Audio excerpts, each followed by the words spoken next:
ஏன் உடைக்க முடியாது? வீரத்தை பத்தி தெரியல. உனக்கு தெரியல. மல்லுத்த வீரங்க கும்பு கும்பு கும்பு பண்றா கும்பு கும்பு கலாத்தா வீரங்க யாரு உடைக்க முடியாது. எப்படி you you you you you அது அவனுக்கு கண்ணு தெரியாது போல. டேய்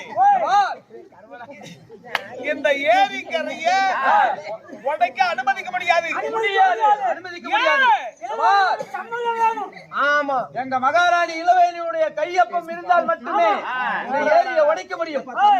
ஏப்பா ராஜ்குமாரா, நீ யாரா கூட இரு, இந்த நாட்டுக்கு அதிபதியா கூட இரு, நீ இந்த நாட்டுக்கு இந்த ஏரிக்கு உரிமைக்காரன கூட இரு. எவனா இருந்தாலும் எங்களுக்கு அவை இல்ல. இளவேணி அம்மா தான் இப்ப நாடாக்கூடிய அரசி. அரசியுடைய கையொப்பமோ கட்டளையோ இல்லாம இந்த ஏரி உடைக்க விட மாட்டா. யாரா இருந்தா கூட பரவாயில்ல.